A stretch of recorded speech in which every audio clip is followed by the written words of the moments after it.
Setinggi-tinggi pohon cemara, setinggi tiang istana raja. Salam pembuka awal bicara. Selamat datang kepada semua. Bismillahirrahmanirrahim. Assalamualaikum dan salam UiTM di hatiku. Selamat datang semua ke webinar kita pada hari ini iaitu Publication Ethics, Publication Tools iaitu etika penerbitan dan alat penerbitan. Dimaklumkan oleh saya untuk memperkenalkan penceramah kita pada hari ini iaitu Encik Syaiful Hisham Saleh, pustakawan di UiTM sejak 2019 hingga kini. Sedikit sebanyak latar belakang tentang Encik Syaiful Hisham ialah beliau merupakan pustakawan profesional yang berpengetahuan dan mempunyai lebih daripada 5 tahun pengalaman dan dalam persekitaran perpustakaan akademik, berdedikasi untuk melayani pengguna dengan memberikan bantuan dalam teknik pencarian maklumat dan penyelidikan oleh para pengguna. Beliau juga mempunyai pengetahuan yang luas tentang sistem berorientasikan perpustakaan dan perpustakaan berdasarkan laman web, alat sokongan penyelidikan dan pangkalan data dan reka bentuk grafik juga merupakan sebahagian pengetahuan oleh beliau. Beliau juga mempunyai pengalaman bekerja dengan kaki tangan serta penyelia dan menyokong operasi perpustakaan. Sedikit sebanyak tentang kejayaan Encik Muhammad Syaiful Hisham ialah beliau pernah mendapat pencapaian dalam di peringkat Negeri Sembilan International Exposition NXIEX 2022 dan mendapat tempat kedua dan anugerah perkhidmatan cemerlang pada 2018 serta pada Information Science in Delhi 2017 mendapat peringkat Diamond dan Convention Team Excellence Kebangsaan 2016. Beliau juga pernah mendapat tempat pertama iaitu Gold di dalam ke-42 International Exhibition of Innovations of Geneva, Switzerland dan juga pada 2013 Gold sekali lagi dalam peringkat 24 International Invention, Innovation and Technology Exhibition dan peringkat silver di Kuala Lumpur pada tahun 2012 di dalam ke-23 International Invention, Innovation dan Technology Exhibition. Tanpa melengahkan masa lagi, saya menjemput Encik Syaiful Hisham untuk membentangkan tentang webinar kita pada hari inilah. Dipersilakan. Bismillahirrahmanirrahim. Terima kasih kepada moderator. Right, moderator dah kenalkan diri saya, so kita akan teruskanlah program kita pada pagi ini. So kita akan terus pergi ke slide kita.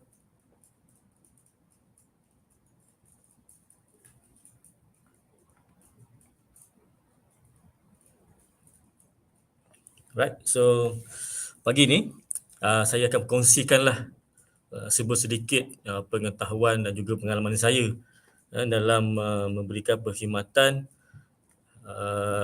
berkaitan dengan bantuan pendidikan ni. So fokus kita pada pagi ni adalah Publication Ethics dan juga Publishing Tools yang mana boleh menyokong kepada aktiviti penyelidikan dan juga penulisan kita lah. Tak kira lah sama ada kita tu researcher, academician dan juga mungkin kepada pelajar postgraduate ataupun ada undergraduate student yang juga menulis.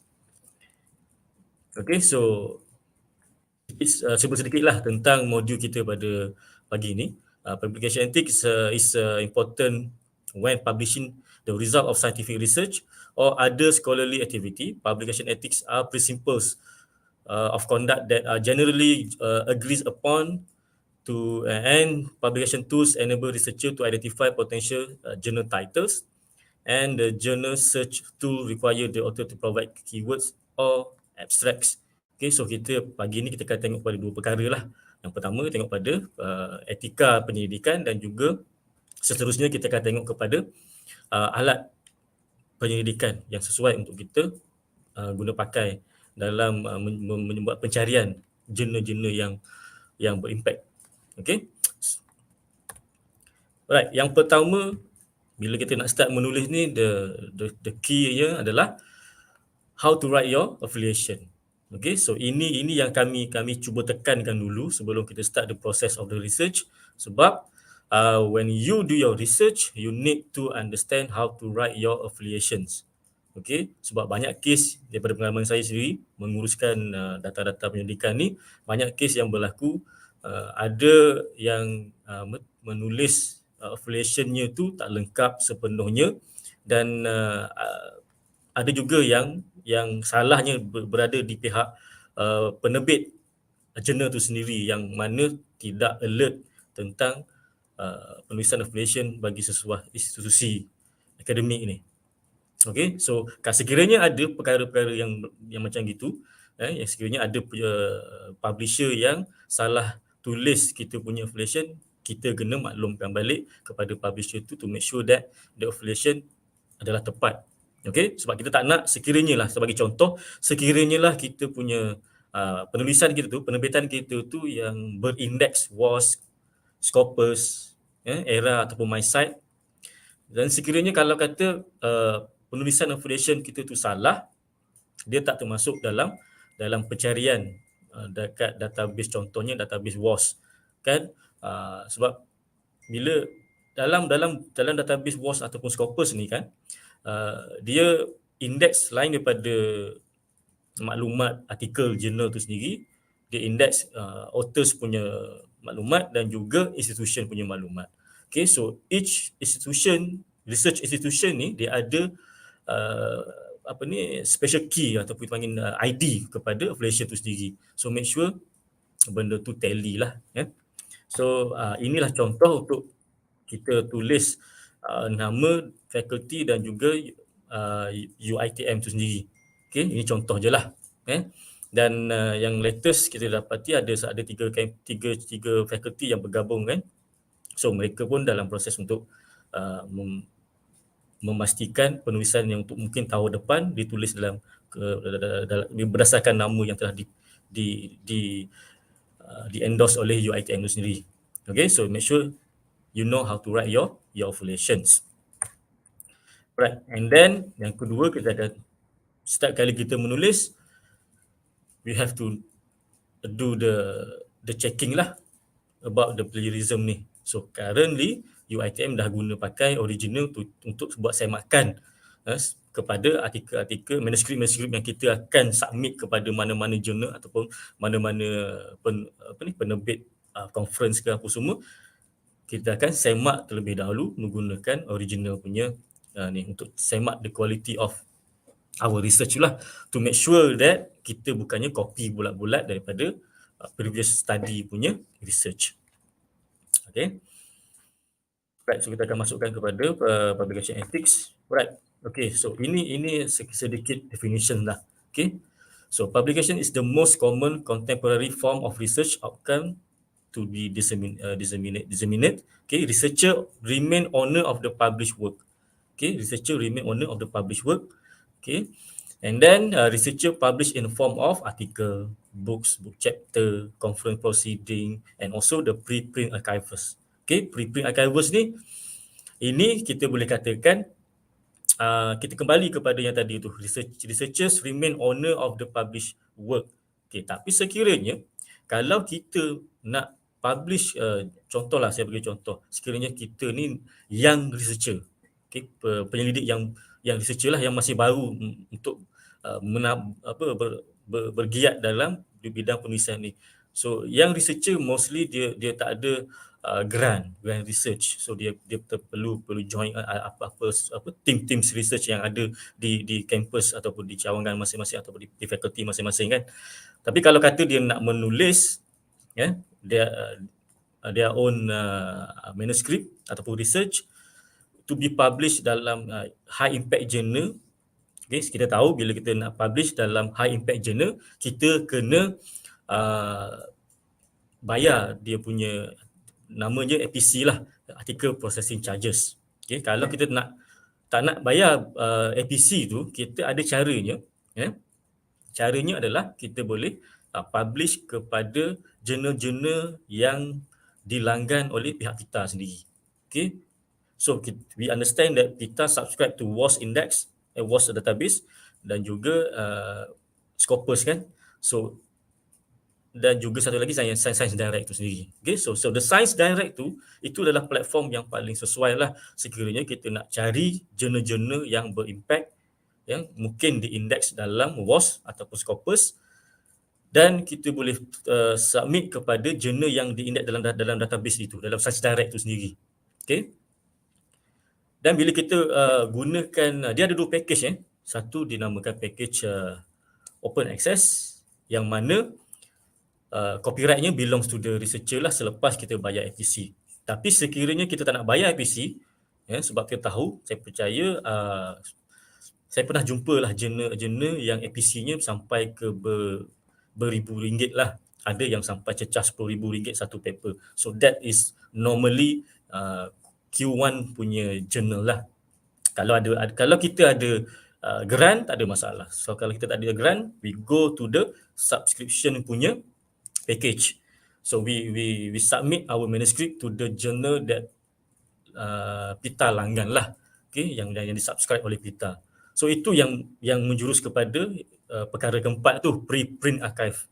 So we don't have the copyright to that article, tapi untuk yang preprint punya copy, kita boleh share kepada kita punya community, tapi dia ada embargo period dia. So berapa lama je kita boleh share. So itu yang perlu kita faham lah untuk to support our research activity ni. So tak naklah kita hanya submit kepada jurnal-jurnal yang mana banyak berlaku di dunia research sekarang ni, yang predatory journal. So you submit the manuscript, after a few weeks the article will be published. So kita tak naklah perkara-perkara itu, kita cuba elak. Okay. Alright. So siapa yang terlibat dalam penulisan ni? Okay, so orang yang terlibat dalam sistem penulisan ni, okay, selain daripada author, we have journal editors, we have the peer reviews and also the publisher. So ini rantaiannya. Okay, tanpa rantaian ini, satu penulisan tu tidak akan berjalan lah. Okay, sama juga analoginya, contoh kalau kita katakan di kalangan pelajar undergraduate dan juga dia punya lecturers lah. Okay, kalau dia nak habis belajar tu, dia kena masuk kelas, yang dia ada kelas, dia ada researcher yang dia ada researcher, dia ada lecturers yang bantu dia untuk to get good result in order to be graduated kan. So itulah dia contohnya. Jadi for publication, yang terlibat inilah author, journal editor, peer reviewer and also the publisher. Publisher tu yang memain peranan lah. Tanpa publisher, mana kita nak publish artikel tu kan. Right? Okay, kenapa ethical publication penting? Okay, so daripada yang dikatakan, to protect the life of human beings. Sebab apa? Ethically published work become a sound base of knowledge.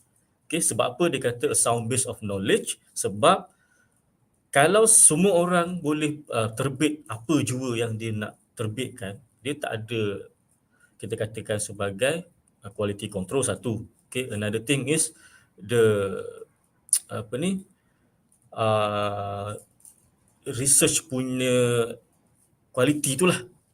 Okay, alright. So tanpa etika, apa jualah dalam hidup kita ni, kalau kita tak ada tertibnya, bahasa mudah ni, kalau tak ada tertibnya, kita akan jauh menyimpang lah.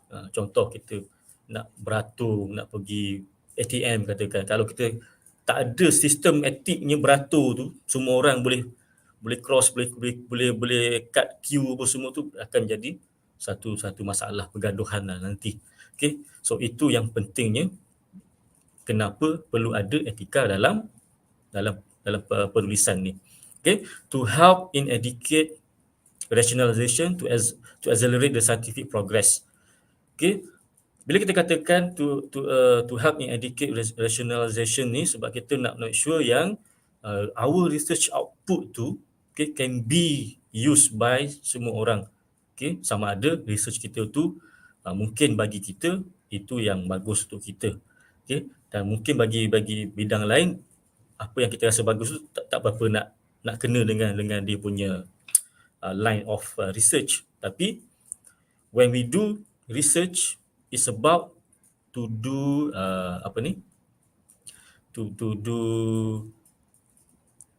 untuk menyelesaikan masalah lah, kita kata gitulah. Untuk menyelesaikan masalah yang ada di persekitaran kita tu.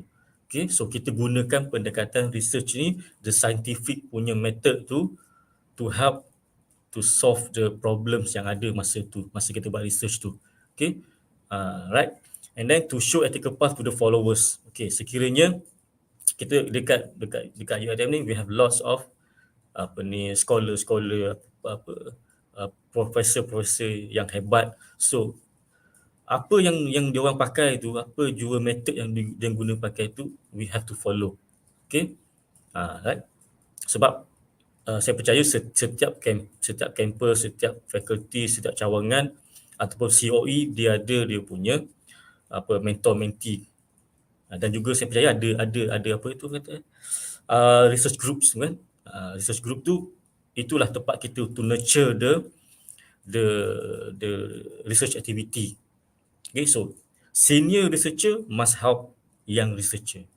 Okay, kalau tak ada sinergi antara senior researcher dengan young researcher, macam mana kita nak make sure yang the research is quality, satu, dan yang kedua kita macam mana kita nak make sure yang each of the researcher tu can mempergiatkan lagi aktiviti research ni.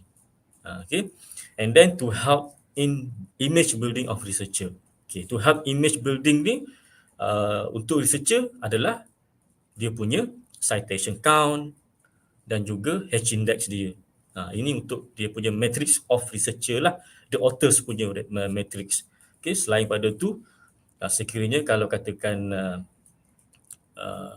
young researcher to develop the career the development tu daripada pensyarah kanan and then pergi kepada Profesor Madya dan juga Profesor Penuh.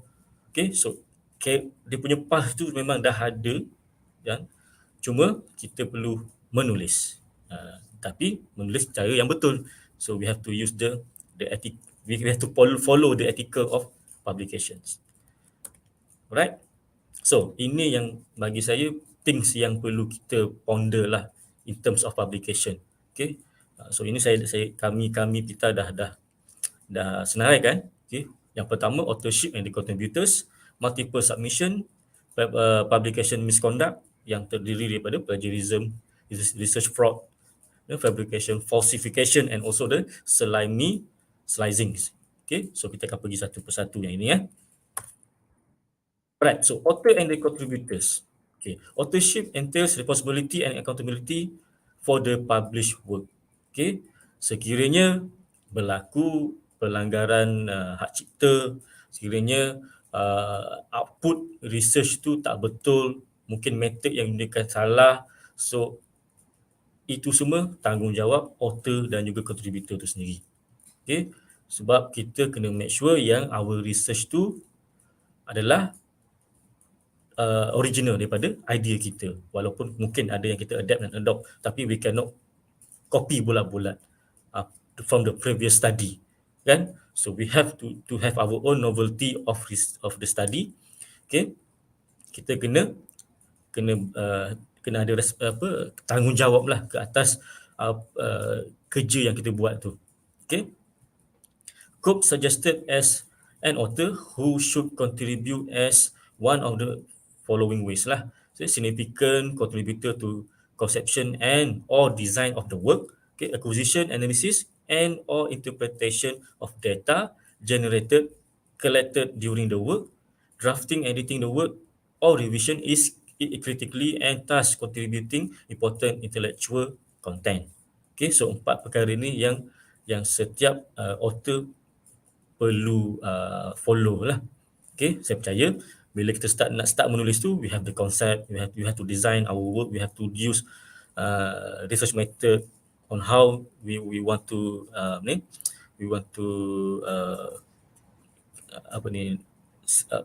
dapatkan the output of research tu nanti. Okay, and then we have to do the proper analysis, we have to do proper interpretation of the data.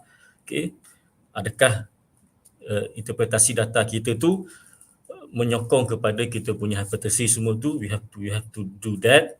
Dan juga yang last sekali, we have to draft and editing the work, ataupun sekiranya bila kita dah submit our research to to the publisher. When the editor semak, so it will give back the reviewer lah. Okay, sama ada minor revision ataupun mungkin kalau tak bernasib baik, mungkin tak bernasib tu contoh yang pernah berlaku yang kena buat major revision tu.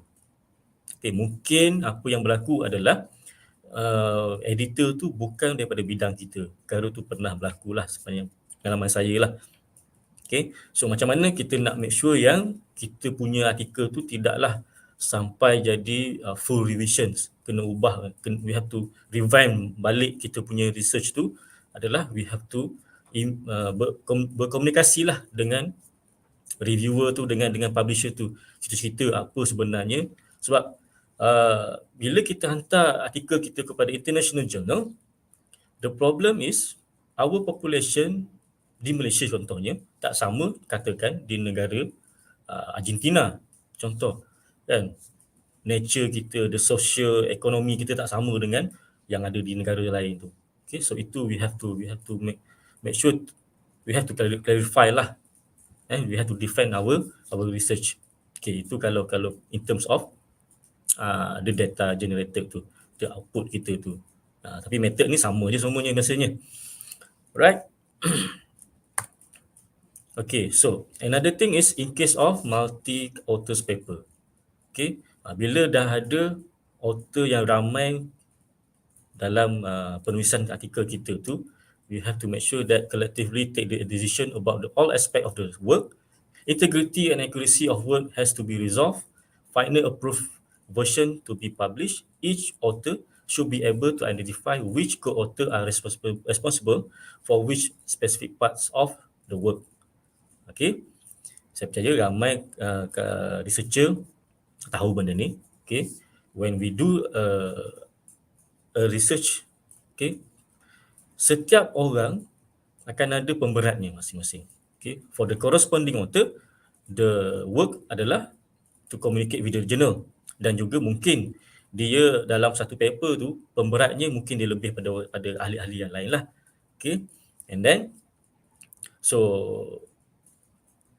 pembahagian tugas tu masing-masing dah ada. Okay, literature siapa yang buat, method siapa yang buat, analisis siapa yang buat.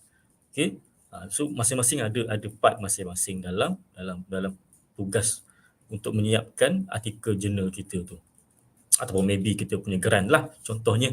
Okay, so and then kalau kata kita nak submit the manuscript to any journal yang contoh tadi saya katakan yang under Science Direct tu kan.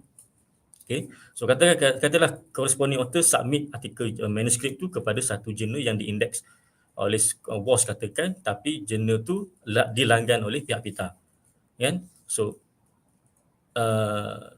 corresponding akan masukkan the manuscript, and then masukkan nama semua ahli yang menulis tu, then each of the co-author akan terima satu notification daripada publisher untuk bagi claim lah yang menyatakan kita menulis sama, the ownership tu, the contribution tu. Okay, so itu yang sepatutnya berlaku kepada publisher. Okay, dia kena telus. Right, and then siapa yang who are not entitled as author ataupun co-author, siapa yang tidak ada hak sekalipun untuk digelar sebagai author ataupun co-author. Okay, so those who provide only assistance in minor writing, technical editing, language editing, and also the proofreadings. Okay,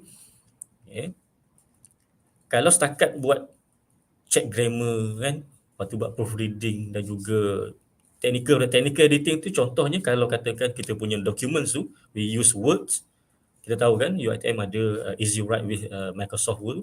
Kalau lah orang tu yang buat editing for the template, dia bukannya contributor kepada research itu, dia hanya buat editing sahaja. Right? And also who help in procurement of fundings, general supervision of a research group or general administrative support. Ini pun bukanlah salah satu ahli daripada penulis kita. Okay, siapa yang bagi fund tu kan, contoh mana-manalah geran-geran tu, kita hanya boleh dekat artikel kita, we can only bagi kredit sahaja kepada funder-funder tu, contohnya FRGS, ERGS, kan, geran-geran yang ada tu, atau mungkin geran dalaman sendiri. Okay, and then and mungkin yang kalau kata ada kita wujudkan satu research group, okay, dan ada satu ketuanya. Kalau ketuanya tak terlibat sama-sama menyumbang dalam artikel itu, dia pun tidak boleh dimasukkan namanya dalam sebagai author. We can only acknowledge the head of the research group tu dari bahagian section acknowledgement sahaja. Okay. Dan juga mungkin bantuan daripada administrative staff ni, administrative support ni, yang mungkin distribute, tolong print the questionnaire, contoh kan, print the questionnaire, mungkin distribute the questionnaire to the respondent. Okay, so itu semua we can only put their name in our acknowledgement sahaja. Okay. Okay, unethical authorships. Okay, ada banyak sebenarnya. So guest authorship, apa yang dimaksudkan dengan guest authorship adalah with someone's name, chances of paper acceptance may increase. Okay, ini banyak berlaku lah. Okay, banyak berlaku di mana-mana sekalipun. Bila masuk nama orang tu, chances to get accepted by the publisher tinggi. Mungkin sebab tu sekarang ni kalau jurnal-jurnal yang tidak dikategorikan sebagai predatory, kalau ada editor dia dalam manuskrip yang dihantar oleh penyelidik ni, dia akan cuba kurangkanlah, ataupun mungkin sebab tu bila kita submit the article, we have to only, dia ada, kalau dalam sistem publisher tu, dia ada beberapa sections. Section pertama, nama author. Section kedua, title of the article. Section yang ketiga, the abstracts. Lepas tu body of your research tu, dia tak berada sekali dengan nama-nama orang yang menulis tu. Dia berada di berasingan. We have to upload separately. Okay, yang mana untuk mengelakkan perkara-perkara ni lah. Kalau lah kata jurnal yang kurang etika tu, mostly jurnal yang kita anggap dia sebagai predatory lah. So when we put his name, chances to be accepted sangat tinggi. Benda ni pernah berlaku dulu lah. Sekarang ni saya tak sure. Pernah berlaku. Saya pernah tengok benda ni dulu. Okay. Honorary and gift authorship. Authorship given as gift or as honor. Okay, kalau lah kata tu hutang budi, okay, letaklah nama orang ni kan. Dia banyak bantu kita, okay, letak nama orang ni. Padahal dia tak buat apa-apa pun. Okay. Kan, dia just sekadar mungkin dia bagi motivasi, contoh kan. Tiba-tiba letak je nama dia. Itu unethical lah. And then ghost authorship, you can acknowledge them but not as author. Tadi yang saya mention awal tadi tu. Okay, kalau lah kata staff admin, katalah pustakawan yang tak buat apa-apa, hanya cari artikel saja, tiba-tiba nama dia ada dalam tu. Dia tak buat apa-apa pun. Contoh. Okay. So we can only acknowledge them but not as an author. Tapi kalau pustakawan tu menulis, why not? Okay. Dia sama menyumbang kan. Okay. And also we have anonymous authorship, not real name of author ataupun improper scientific article. Yang ini setakat ni jarang lagi, tak pernah jumpa lagi lah anonymous punya authorship ni. Yang letak nama pena ni tak ada lagi lah. Nama pena ni biasanya dekat buku-buku yang non-fiction lah berlaku. Tapi kalau yang research punya aktiviti ni, tak ada lagi lah setakat yang saya tahu ni lah. Okay. Then the surrogate authorship. Okay, manuscript written by someone else without original data and published. Ini mungkin berlaku. Contohnya macam mana situasinya? Penulisan mungkin final year project student ataupun mungkin thesis pasal apa tu. So seorang ni dia ambil apa yang ada dekat situ tu, dia letak nama dia je. Lepas tu bila dia nak analisa data tak ada kat dia. Data tu ada, mungkin ada dengan orang budak tu, tapi dia publish. Sebab tu journal ataupun publisher yang hebat ni, dia bila kita nak submit the manuscript kepada sistem journal tu, dia ada part untuk we have to share the data. Data yang kita sama ada data kualitatif ataupun kuantitatif lah. Kan, we have to share. Ini kalau kita nak submit kepada jurnal-jurnal yang berimpact ataupun yang memang berkualiti lah. Sebab tu bila kita cerita pasal data ni, dia relate dengan open science tu pula. Itu yang bila fixed share tu ditubuhkan sebab untuk menjaga kualiti semua ni lah. Okay. Dan bila kita, tapi berbeza pula dengan contohnya kalau kita katakan researcher dalam bidang yang menggunakan tertiary punya data. Okay, data yang ketiga. Kan kita ada primary, secondary and tertiary data kan. Data yang contohnya data bank, dia buat analisis, itu lain. Itu tak termasuk sebagai surrogate punya authorship. Yeah? We have to understand that.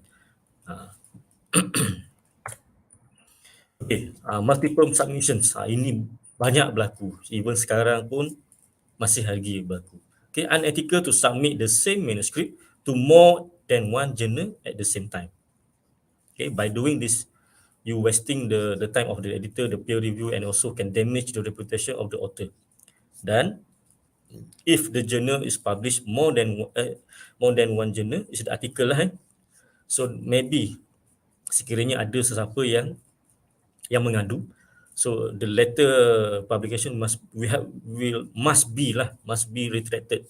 Okay, so sebab yelah kan, kadang-kadang kita ni bila dah terdesak nak submit kita punya manuscript ni, we submit to, katakan ada dua journal at the same time. We submit kat sini, dia submit kat sini. Kita tengok mana dulu yang bagi feedback. Okay. Itu kalau 4 journal lah. Mungkin untuk penulisan dalam lain-lain, mungkin dalam mana newspaper ke, bulletin ke, majalah ke, mungkin berlaku perkara yang sama. So please do not submit your manuscript to more than one places. Okay, kita kena bila dah submit kat situ, tunggu je lah sampailah dia kata dia accept ataupun mungkin dia reject. Okay, kalau dia reject, senang untuk kita retract, kita submit kepada another journal. Okay, tapi jangan sekali-kali kita submit manuscript itu tu kepada banyak tempat.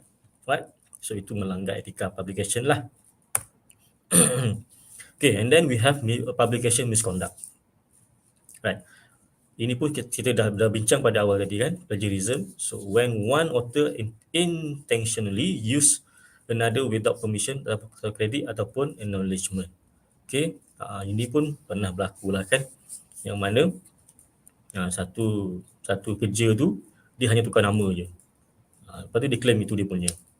Itu itu kita namakan dia sebagai academic crime lah. Academic crime. Yang kalau jatuh hukum tu, dia melanggar Akta Copyright 1987. So berat sebenarnya kesalahan itu. And then plagiarism generally found in the following forms lah: data, word of phrases, idea and concept. So each of the, kalau katakan tadi saya cerita yang tertiary punya data tu kan, information tu. So yang itu kalau kata guna tertiary, contohnya maklum data daripada finance katakan. Okay, kalau kita guna yang tu, we have to acknowledge, we have to do the proper references ataupun bibliografi. Okay, tanpa ada sekiranya kita ambil data ataupun idea ataupun quotation daripada mana-mana artikel jurnal, tanpa buat citation dan juga the reference, itu dah langgar dah. Langgar etika dalam penulisan bagi plagiarism. Okay, right. How to avoid plagiarism? You have to understand the meaning of the original paper. You have to cite it fully and knowledge. Okay, so memang kalau ada sharing, memang saya akan ceritakan macam mana nak elak semua ni berlaku. Caranya senang je. Okay, bila kita dah dapat satu topik untuk buat research kita tu, we have to find lots of article in that area. And then we have to read. Okay, kalau you nak jadi researcher, you have to read.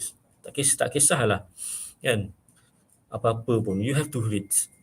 Bila kita dah baca ni kan, kita akan faham the intipati dia. Lepas tu kita akan teruskan buat summarization on that particular article tu. Okay, ataupun quotation tu. Daripada kita dah dapat summary tu, we can do the rephrase. So itu cara kita untuk elak daripada berlakunya plagiarism tu. Right? Okay, research frauds. Okay, saya letak sekali research fraud ni sebab benda ni berlaku dalam dunia penyelidikan di seluruh dunia lah kita kata. Okay, outcome of the data manipulation, fabrication, making up research data and result and recording or reporting them. Okay, falsification, manipulating research material, image, data, equipment or process.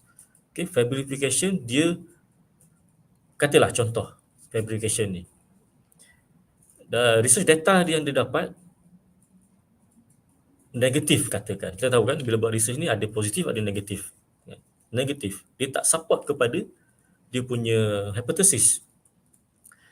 So untuk make sure yang the final result and the outcome of the research kena dengan apa yang dia nak, dia tukar. Dan dia tukar data tu dia buat sendiri. Padahal set of data yang dia distribute tu mengatakan lain, tapi dia nak juga dia punya research tu apa yang digambarkan pada awal di penulisan dia tu, dia nak sama kan. Dia in denial gitu kan, dia tak boleh terima. Benda tu itu pun salah satu perkara tu yang berlaku ni for fabrication ni, ataupun falsification, manipulating research material, image, data ataupun equipment ataupun mana proses yang melibatkan itulah research proses itulah. Kan, so itu jatuh kepada research fraud ni, penipuan dalam research ni. Okay, so how to come up with this fraud? Okay, always keep record of data, never change ataupun tamper data. Okay, keep record in an accessible manner if editor wish to have a look. Tadi saya dah mention kan. So macam mana nak simpan? Okay, simpannya we can simpan the data. We have open science punya platform kan, ada Figshare, saya dah share tadi kan, Figshare dan macam-macam platform lagi lah. Dan kita sendiri pun dalam proses katanya may this be conduct. Okay, so right, okay, saya baca komen kata can you please conduct this in English. Okay, I will try. Right, okay, so to make sure that the data can be accessible, kan? We need to use open science punya platform. Okay, we have Figshare dan macam-macam lagi lah sebenarnya, kan? And another platform related to deposit the data of research. Okay, and then another thing is we have to make sure that the data can be accessed by you lah yourself. Okay, so let's say we go back to the previous years lah, let's say 5 years ago, right? So at that time we don't have the exposure about the open science punya activity, open science activity, whereby we can upload ataupun share the data in repository platform. Okay, so by that time when we want to share the data, we only can be shared through the pen drive. Maybe maybe they share from they burn they copy into the CD and then they send the data to the whoever want that data lah. But the thing is, let's say the CD is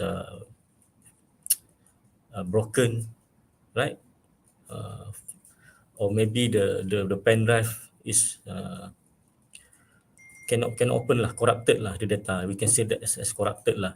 Okay, so that is the things, the risk that happen when we want to share the data back in those years lah, right? So that is why open science is really important for us to make sure that the data sharing, research activity sharing can be done lah for now. Okay, and then we have to keep clarity about the publisher policy. Okay, whenever we want to submit our article, our manuscript, we have to read the publisher policy, read anything. Let's say for the APC, kan, article processing charges. Okay, if you don't know that you can actually submit by using the package of subscription by the PITA, you will think that when I want to submit my manuscript to the journal that have high impact, I need to pay, let's say, 10,000 ringgit, kan? So quite hard lah for us if we don't have any fundings, research fund. Okay, so actually we can submit the article, submit the manuscript to the subscription based journal. Okay, you can waive the sub apa ni, the APC. Okay, but the things you need to understand that the your article is not belongs to you lah. Okay, the articles, the copyright for the articles belong to the journal. Okay, let's say the journal use we know that open access we have lots of category, kan. We have gold open access, we have green open access, we have hybrid open access, and another category lah. So, but the common three tu lah. Okay, we have gold open access, green open access, and hybrid open access. Later I will discuss on that part. Okay.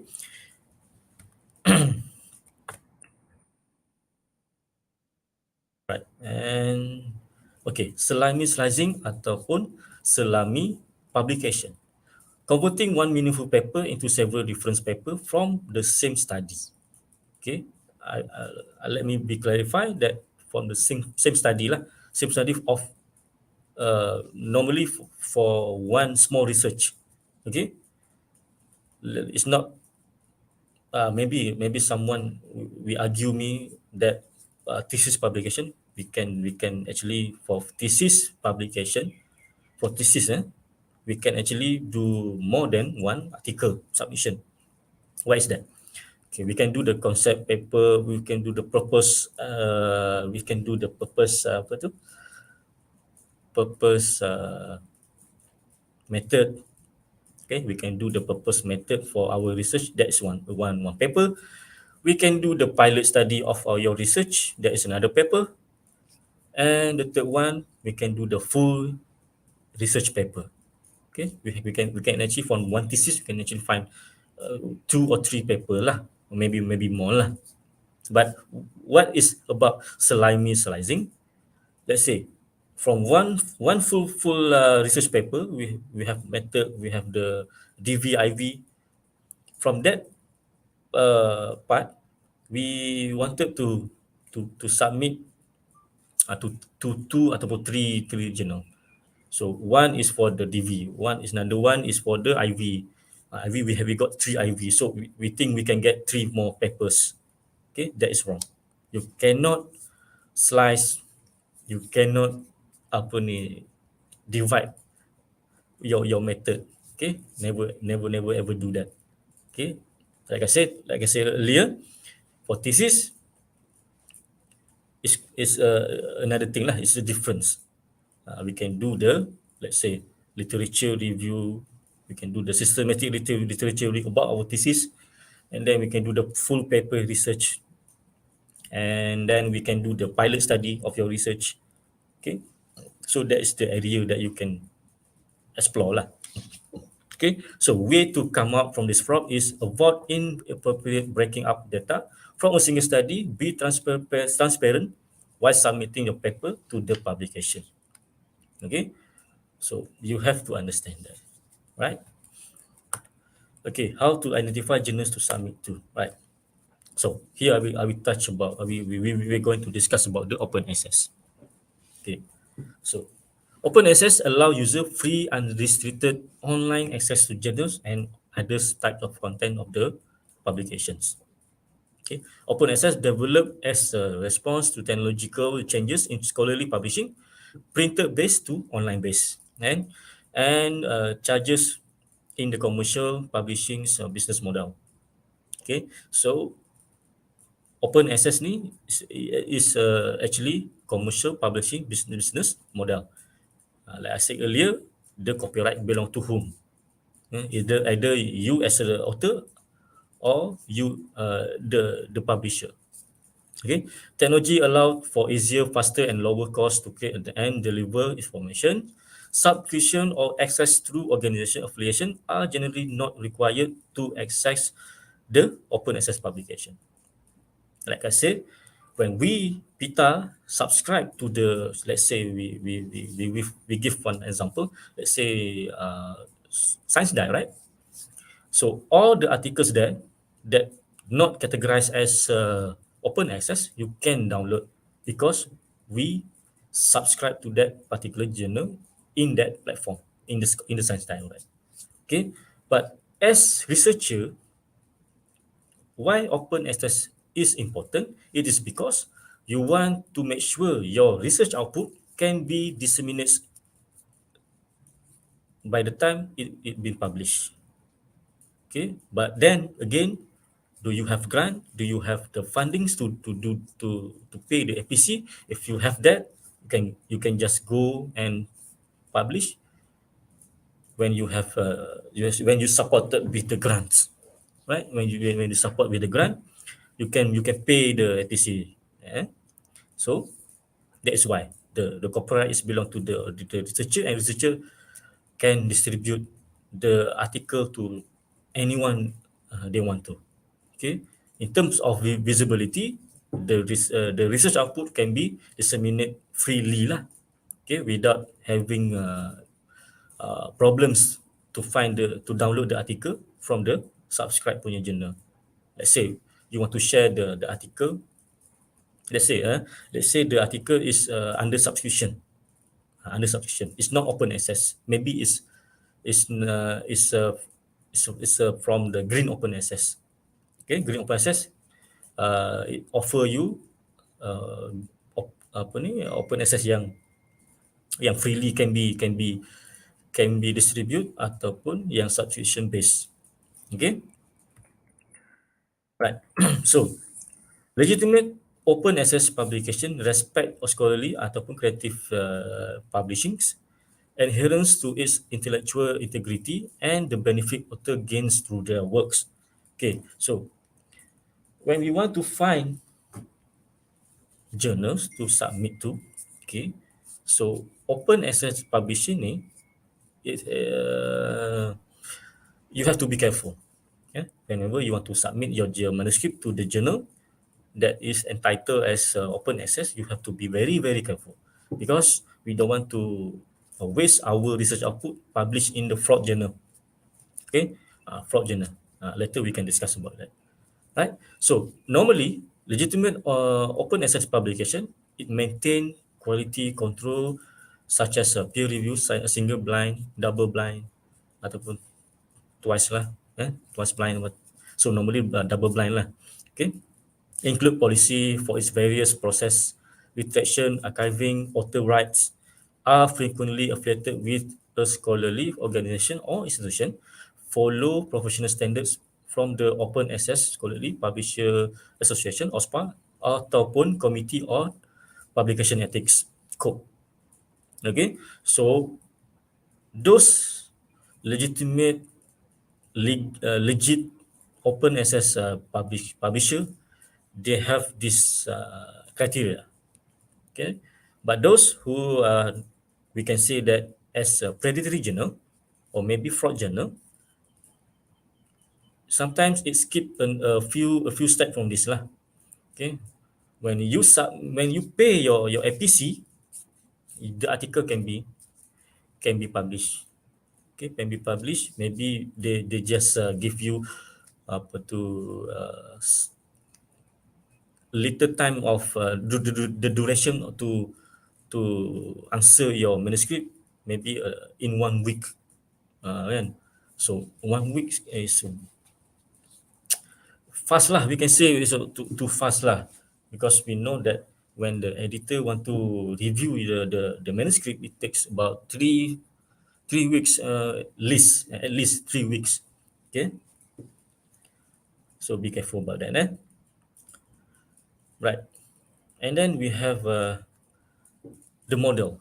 We want to understand the model of the open access. Okay, so the types of publisher, normally they belong to the professional society or commercial or from any institution that related with the academic punya line lah. Okay. And the cost, whether or not author processing charges are required. That's the model that they use. Availability and version, how soon a full work will be available, and which version, post-print or final version of proof of record, okay, and the copyright Creative Commons licensings, who retain copyright and access to the manuscript, to the article, to distribute, share, and post, and the use of CC for works. And then we have self-archiving, the ability of an author to deposit a work in an institutional or disciplinary repository. Okay, those self-archiving, you have to be very, very, very careful. If your article is subscription-based, okay, maybe we can call it as a green open access, they have embargo period that we can share, we can deposit into the repository in the university ataupun mana-mana tempat, another places lah. Right? Okay, yeah. Okay, and we have, like I said earlier, we have another one is the green. So the previous is the gold. We call it as gold open access lah. Okay, this one is green open access. Okay, type of the publisher, toll access. Why toll access? Because we can choose either we want to open access, or we want to use to follow the subscription package. Okay, commercial publisher, cost none. Okay, availability of version, post print, peer review, and editor final copy, embargo, delay in availability of full works. Copyright and Creative Commons belong to the publisher. Author may request the author addendum for limited copyright uses. Okay, kita boleh mohon that, we can apply for that, but normally the articles belong to the publisher. Okay. For self-archiving, post-print can be deposited in an institutional repository. Post-print only. Okay. Right. So to understand the green open access, like we said, the cost is none, because maybe we use the subscription-based punya platform to submit the manuscripts. Okay, so that is we call as green open access. So we need to strategize lah. Either we want to immediately can distribute the research output, the publication, or maybe you don't have any grant, you go with the green open access, but you cannot simply share your article, because the articles belong to the publisher. So this is the example lah, okay, for green open access, right? So version of record for article, they have lots of the article, normal one lah.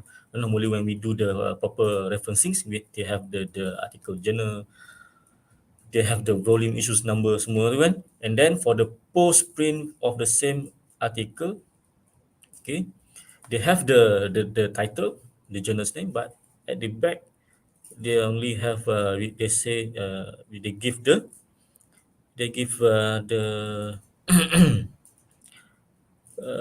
the link to the article. So whenever you want to get the full text, you have to go to that website, to the journal website lah, ataupun maybe go to the online database platform,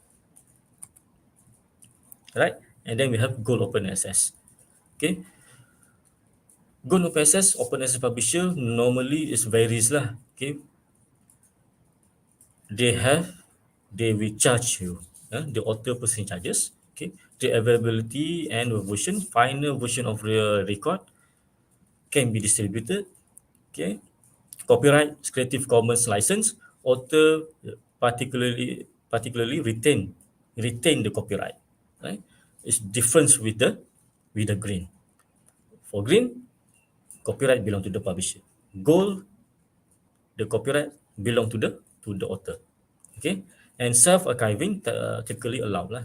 There is no limitation lah. If you want to share, if you want to deposit, if you want to upload your article in any institutional repository ataupun mana-mana repository lah. Right. And then the example like this lah. Okay, the final version they have the proper article lah, article informations. Right, and then we have hybrid open access. Hybrid, another thing is hybrid. Okay, types of publisher to access, commercial publisher, cost, they have cost, typically very required and very in cost. Okay, when we talk about typically required and very in cost, maybe some article you need to pay the processing charges, and some article you don't have to pay. Okay, so the we can say that the publisher have both model, okay, in terms of publications. Okay, and then the availability version, final version of records available upon publications. Copyrights belongs to the publisher. Okay, copyrights belong to the publisher. Okay, self-archiving depends on the publisher. Maybe they give you to archive in any institutional repository, but sometimes they have embargo period lah. Okay, so this is the example of hybrid open access. So whenever you search the article in the journal, some journal article have open access symbol, some article don't have the open access symbol. So this means that the article that don't have the open access, the articles belong to the publisher. The article that have open access, the article belong to the author, because the author already paid the article processing charges. Okay, senang je, macam tu je kita nak ingat. Right, so CC terms and license. This currently being used lah in many platform. Let's say TikTok. We have apa lagi? We have YouTube, right? So and another platform that can share video and picture, right? Images. Okay, so this is the CC terms. Okay, so who can be attributes, who can share, who can do the no duplication, who cannot share the let's say video lah, video, we can say video lah. When they have this symbol of non-commercial, you can only use for the openly use for any kinds of sharing, but you cannot monetize. Okay, you cannot monetize. The terms monetize is really common lah, common like currently lah. So it's the current trend lah. Okay, so that's why if you follow TikTok since the launch of TikTok in 20, I cannot remember, I think it's from the 2017, I think, or maybe 2016. By that time, you can freely use any sound, any audio without proper copyright punya ni lah. But now, TikTok, because they do the monetize, all the original songs from artists or maybe from many composer, they have to pay the fee lah to that musicians. So that's why when you want to monetize, you have to use what songs ataupun what audio that have in the platforms, right? Or maybe if you understand about this, you can use the sounds freely without have issues whenever you share your, let's say you share your audio, your video in YouTube, the sound will be muted, right? So you have to understand the distance lah. Okay, right.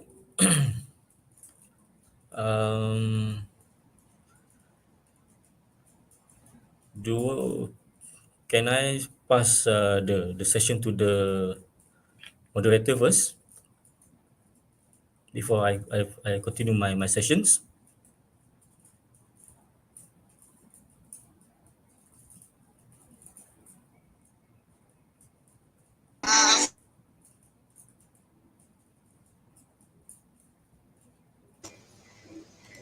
Maka kita akan berhenti seketika untuk memberi laluan kepada kepada panel kita untuk berehat seketika.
Okay, so we continue. Right.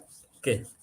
Another thing is that we need to understand is about the ranking metrics lah for scholarly public publications. Okay, so the metrics that will be evaluated in academic institutions, they have about one, two, three, four, three, right? Article performance, right? Highly cited.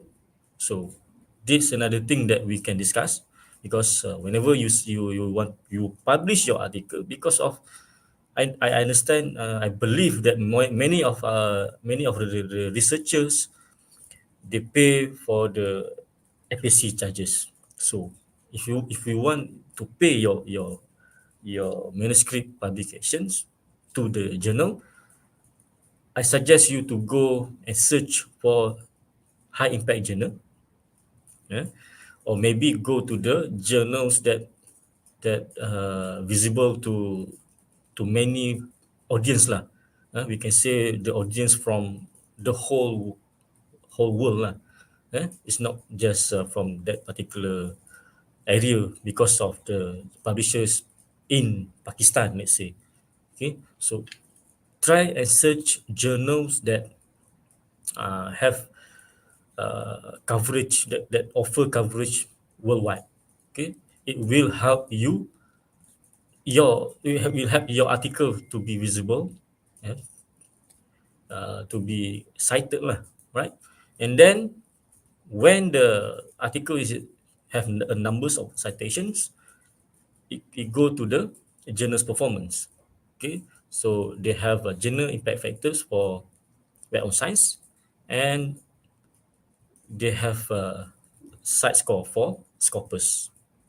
Okay, so and for authors, we have H index. Okay, so the numbers of citation for your article, it'll be give the number of your H index. Okay, we go one by one. Okay, what is called as impact factor? So this is the calculation for impact factors lah. Okay, so impact factors will be divided to the journal impact factors, and let's say paper published in 2015 and 2016 each received an average of 41 citation in 2007. Okay, so the number there, 41.577, is the average numbers that be cited from the previous years punya performance article. So that we can say that 41 article have the potential to be cited, each of the article. Okay, 41 times. 41 times. Okay, 41 times for each of the article have the potential to be cited by the users lah, by the researchers. Right? And then for the site score, okay, site score normally it just calculate about the source normalized impact per paper. Okay, in 2017, site score for Nature was 14.59. So we can say that about 14.59 citation was given to the each of the article in the index journal. Right? But in terms of ranking, only impact factors by the WAS accepted in UITN. Okay, so for Scopus index, Scopus index you can get the mark, but for Web of Science, the mark for researcher, okay, musim-musim ATP ni kan, so the mark for the researchers, it goes to the Q value of your article submitted to the journal index by the WAS. So for the Q1, markah dia tinggi. We get the much higher mark. Okay, Q2, Q3 and Q4. Okay, so Q memainkan peranan penting lah in your research impact. Right, and then H index. So H index is developed by Hirsch JE in 2005. So HINET is about the author level metrics. It's a time to measure both the productivity and the citation impact of the publication of the scholar. Okay, so let's say H index 9. It means the scientists publish at least 9 articles that have cited at least 9 times. So the calculation is like this lah. We can go like this. So normally, this is how the hash index is counted. Okay, so you have, let's say, 10 article. Okay, 10 article, and you have to arrange the number of citation from the higher to the lowest. eh? Uh, so it's not in the particular years lah, right? So from here, the average here, we can say that 9 article at least have nine citations. So that is the average lah, right? So that is how the hash index counted. Okay, the third process is whenever we already understand the models of publication, the business model of the publication, open access, gold open access, green open access, hybrid open access. Okay, and we learn about the publication ethics and what is the do and don'ts in the research activity, right? And then now we are going to search and develop the journal checklist lah. Okay, so go to the trustworthy platform to identify the authentic open access journal such as Web of Science, Journal Citation Report, Master Journal List, Scopus, Directory of Open Access Journal, Open Access Scholarly Publishers Associations, listing the registered open access journal publisher, and my site lah, the Malaysian journals in Malaysia. Okay, but if you want to go to the much higher impact, go to the Web of Science, Journal Citation Report, and also the Scopus, right? Because kita subscribe to those platforms, Web of Science, Journal Citation Report, and Scopus. Master Journalist is a platform that can be used by anyone.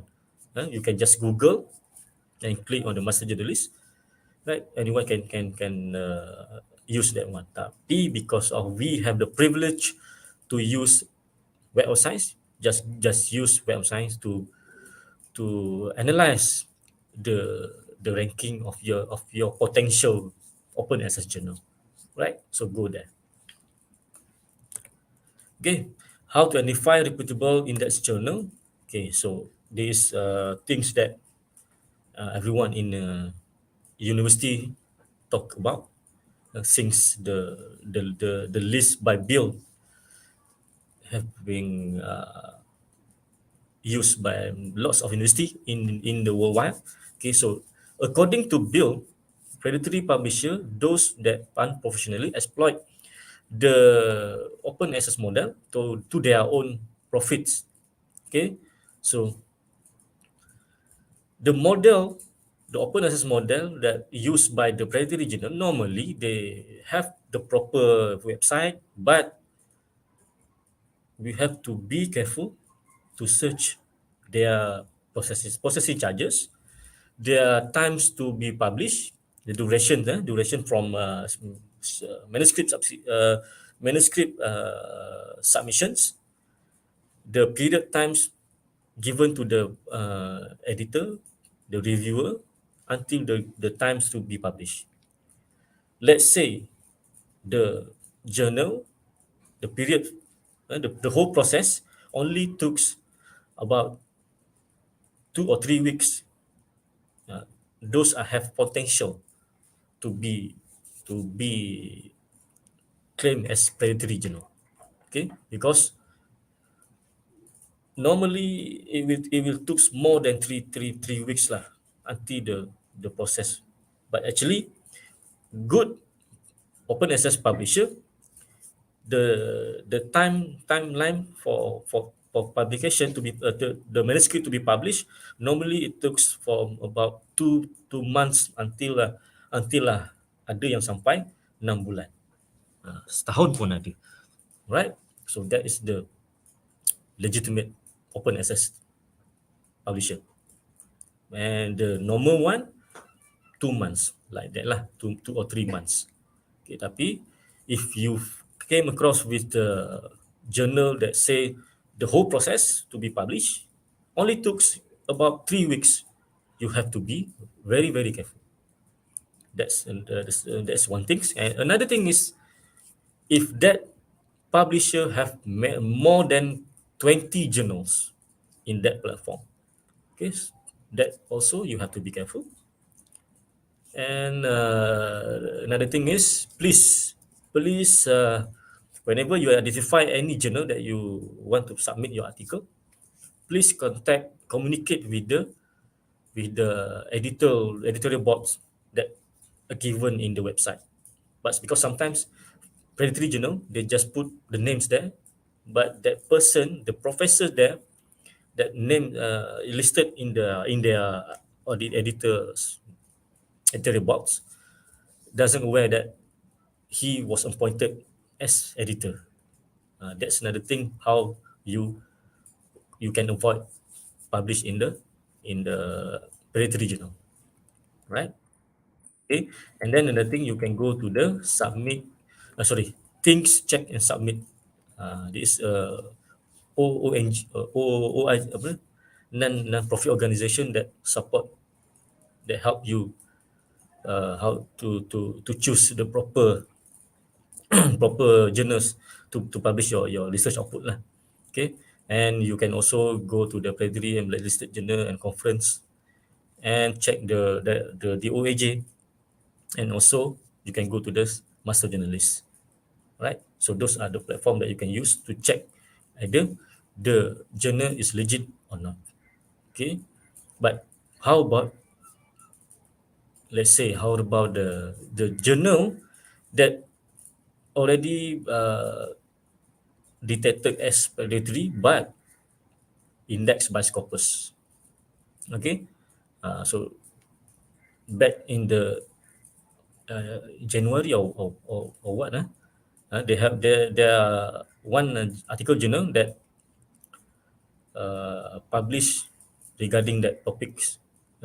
Predatory journal indexed by the Scopus, and because of that, Scopus have tightened their policy, and whenever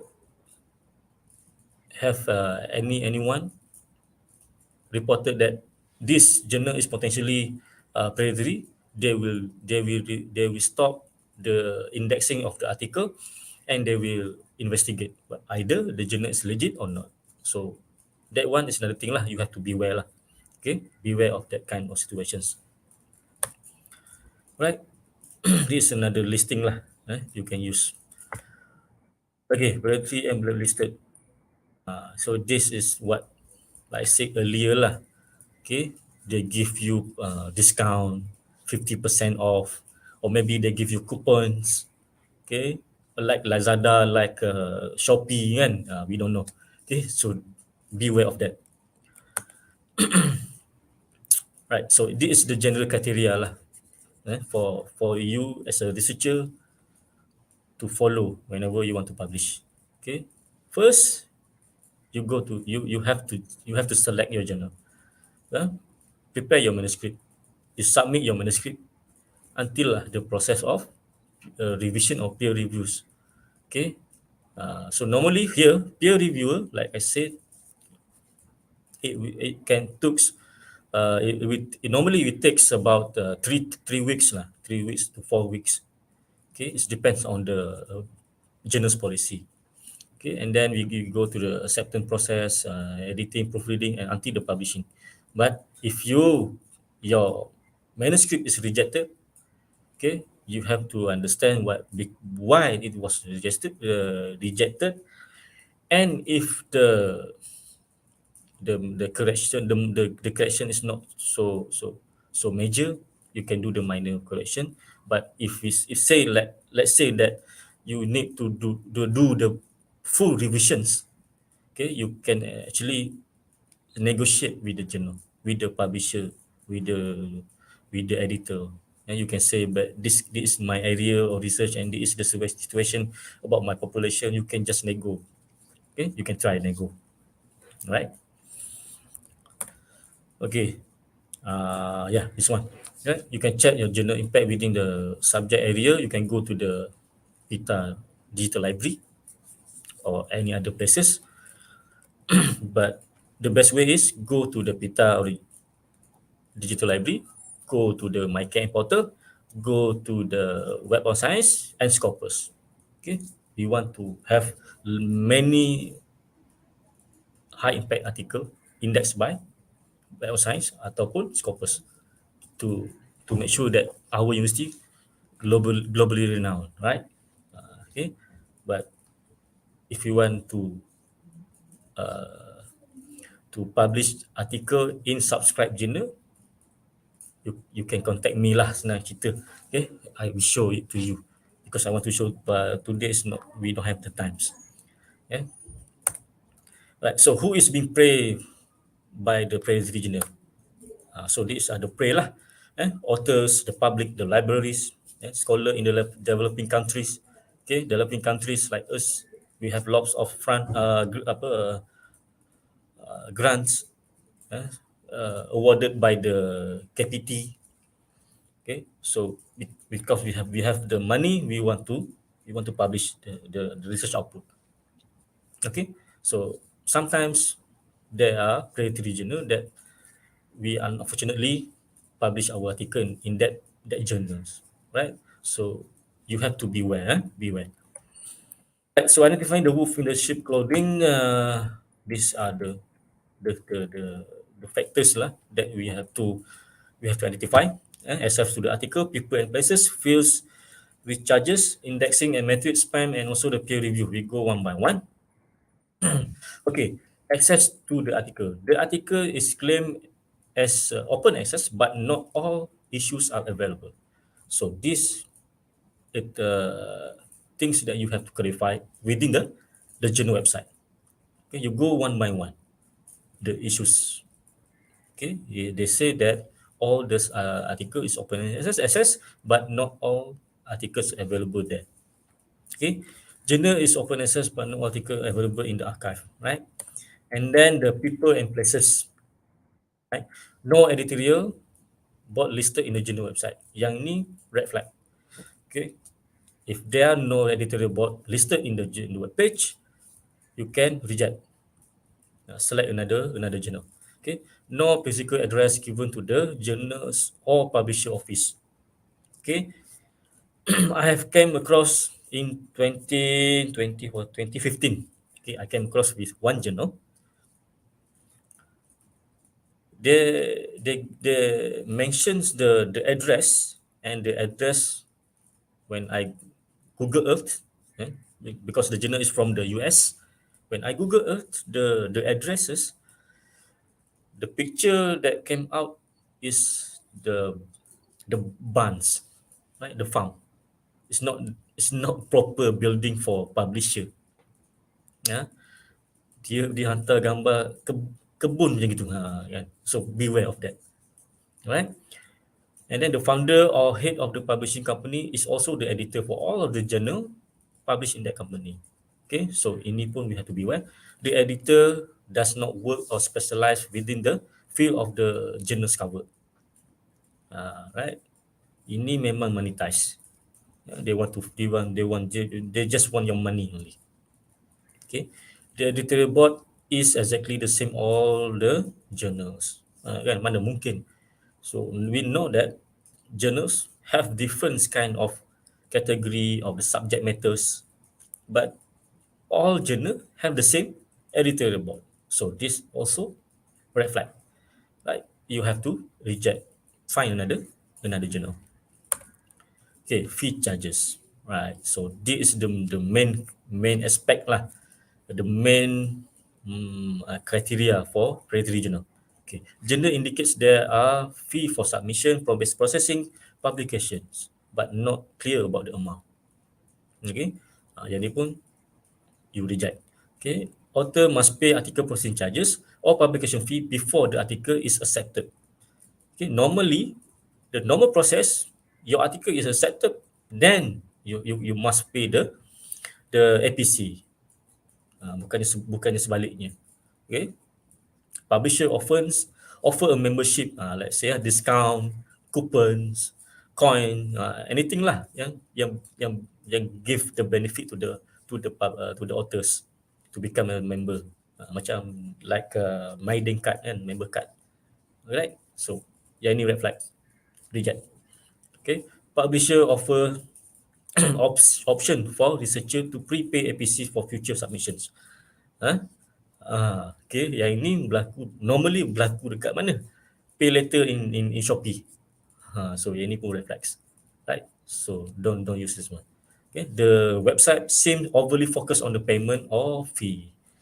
Okay, so kalau dia fokus on the payment, dekat website dia tu, in the front page of the website appear about the fee flash, so you can just skip that journal lah. Okay,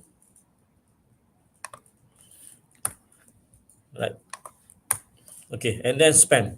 So I think most of the researcher that have that affiliated to the any institution lah, any academic institution that have .edu will be will be exposed with the spam of journals, okay, offering you to publish your article, multiple email from a journal.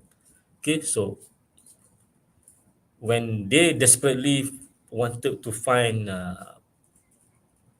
researcher to publish in with them, is another criteria lah, we can call it as a spam lah.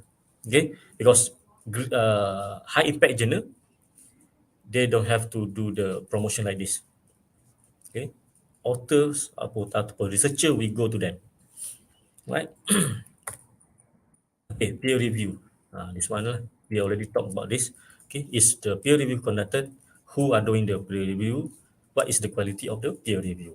Because I have came across with the published article that have spelling error, right? Spelling error in the published article. So who is wrong is in that journals actually, right? And sadly, that journal is predatory journal. Okay, so beware of that. Okay, this is the example lah, hijack journal.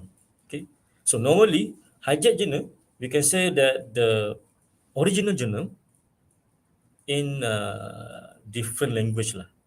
Okay, like this one, Ponti ni kan, Il Ponte ni, the authentic journal, original journal is in Italians, not English. And this one is Jokel's journal. Okay, the authentic journals in, I cannot remember, this one is maybe Norway country based journal. And this one is linguistic entrepreneurship, like that lah. Okay, right, so you have to beware. Okay, if they say, let's say, I'll give you one example. Let's say the hijack journal claim the journal index in Scopus. So you go to the Scopus, search for the journal that index by using the same name, and you can actually click in the Scopus. You can actually click the web page of the original journal. So if, let's say, the original journal is like this one. Okay, from the Scopus, when you click from the Scopus, what is appear in your screen, the website is this one. So we can say that what claimed by the hijack journal is cannot be accepted, cannot be used lah. So that is the hijack journal. Okay, this one is the latest one that we found out. Okay, Journal of Hunan University Natural Sciences. Okay, if you don't know that the journal, the authentic journal, original journal is there, we will say that the hijack journal is the like legit one lah. They have a proper kind of journal, kan? the vibe is there, but sadly, the journal that indexed by the Scopus is the blue color one, right? In Chinese. Okay, in the, I don't know, my Mandarin or what. Okay, so beware of that. Okay, and then the publishing tools. Okay, there is they have a lots of way to find journals to be published. Okay, we have Eden's journal, we have Xavier, we have Jane journal, author's name, estimator. Okay, we have journal guide, we have Wiley journal finders, we have Springer journal. But what I can say is, if you want to find journal that is subscribed by the PITA, I suggest you go to this one, Xavier Journals Finder. Okay, because this the platform that related with the Elsevier. We know that Elsevier is the company that have Scopus, Science Direct, and also the Mendeley. Okay, I suggest you to try lah, search your potential journal to submit your manuscript from this one, Elsevier Journal Finder. Okay, because my team earlier of this month, we submitted one manuscript to one journal in Elsevier, and the APC, I can share it here, the APC, article processing charges, is about 11,700 ringgit one article APC charges, but we don't pay that. Okay, because kita subscribe to the journal in the platform of Science Direct. So we click on the subscription package. Okay, because we affiliated to UiTM and UiTM subscribe to the platform, so we can waive the APC lah, right? But the chances to be accepted quite small lah. If you confident with your manuscript, right? If you think that your manuscript is high impact, you can go there. You can try like what me and my team do. Okay, and yeah, think and check and submit. We already talked about this, and this is the things lah. This is the blog lah. We can say that it's blog lah. The scholarly kitchen, Australasia, open science strategy groups, open and shut. Okay, so this is the scholar lah. Scholar actively share their knowledge, their experience in this blog. You can read through this one. And also support group. Okay, we have doctorate support group in the Facebooks, research scholar group, and other things. And maybe you can go to the research gates and another platform lah. We can say it as academic social media, right? Okay, this is the for postgraduate. You can go here. This is just the the process lah. Whenever you want to submit your article, this is the things that you can do lah. You can write a cover letter atau cover email to the publisher, and also whenever they give you the feedback about your manuscript, you can communicate with them through the email or maybe through their system lah, their platform. Okay, and nothing much. Right, so easy lah. This one is for just sharing lah. 10 easy way to increase your citation count. Okay, how do you boost your citation to maximize your impact? Okay, so there is 10 simple techniques here. Okay, cite your past work when it is relevant to a new manuscript. But in terms of audit MIRA or anything else, self cites you cannot do many lah. But if you young researcher, you can do the self-citation. Self-cite meaning you cite your previous works to your current work. Okay. And then carefully choose your keywords. Okay, you need to know which is the best keyword for you to put in your article, because that will be, if you, let's say you submit your article to the Science Direct Journal, okay, those keyword will be used as the vocabulary, control vocabulary by the publisher, by the platform, so that it will make you make your article easier to be searched by the Science Direct platform. Let's say like that lah. Okay, the third one is use your keyword and phrase in your title and repeat it repeatedly in your abstracts. Okay, so what is in your title also have in your abstract and also the keywords. Okay, and then use a consistent form of your names on all of your papers. Now, this is another things lah. Okay, lots of researcher, whenever you search your author's information in Web on Science in Scopus, you maybe came across with situation like this lah. You have 2 ID in the Scopus. You have 3 ID in the Web of Science. That is because of inconsistency of your name.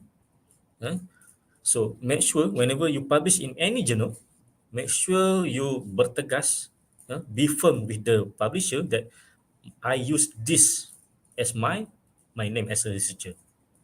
Okay, but actually, if you have Orchard ID, you can actually link your Orchard ID to the to the journal lah.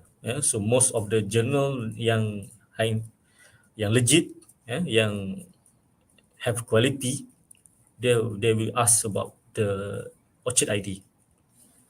Okay, make sure that your information is correct. Like I said earlier in the first slide, okay, please check your name and affiliation. Okay, so make sure the affiliation and your name is correctly written in the journal. Okay, make your manuscript easily accessible. Okay, if you publish in if your paper is not published in an open access journal, post your pre or post publication print to a repository, but check in the SHOPA or Romeo to make sure to find out the embargo period that given by the publisher, so that we can share the output of your research in the institutional repository or whatnot lah. All right. And the last one, I think this is share your data. Okay, there is some evidence of that sharing your data can increase your citation. I did that. Okay, from one of my article. Okay, I've shared it to the Twitter and another platform lah. Kudos, Academia, apa lagi, Mendeley. Okay, when I put my article in those platform, right, Alhamdulillah, the citation count rising lah, meningkat lah. Okay, and present your work at conference, ini normal lah. So whenever you want to identify, you want to share your output, you have to present your work at the conference lah.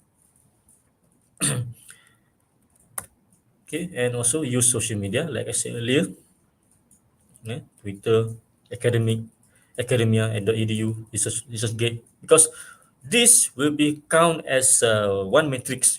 We have alternative matrix. Sometimes it's called L matrix, but for now, academic institution does not focus on the alternative matrix.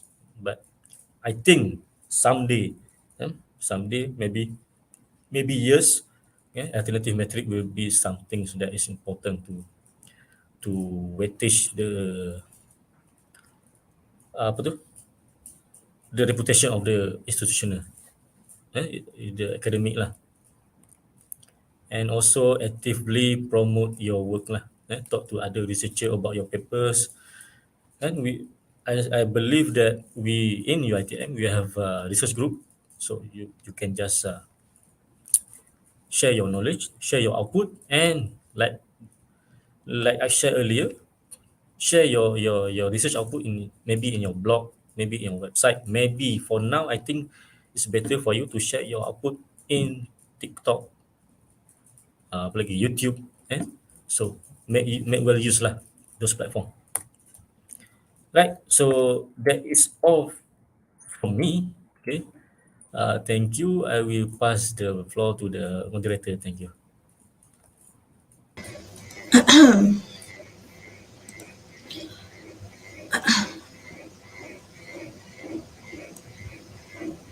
Terima kasih saya ucapkan kepada panel yang sudi hadir dan sudi menyuarakan pendapat beliau pada hari ini. Moga apa yang kita dapat hari ini tidak sekadar kita dengar sahaja dan kita implikasikan di dalam publication kita. Nampaknya masa amat mencuburi kita. Sebelum berakhir, saya berharap warga webinar pada hari ini menggunakan etika yang sepatutnya dan publication tools yang sebaiknya untuk mengelakkan sebarang rejection daripada bahagian-bahagian production. So kesimpulannya kita mendapati webinar kita hari ini ialah sesuatu yang dapat dijayakan dan dapat digunakan untuk masa depan di dalam publication of our paper. So saya sudahi dengan wabillahi taufiq wal hidayah. Wassalamualaikum warahmatullahi wabarakatuh dan sekian, terima kasih.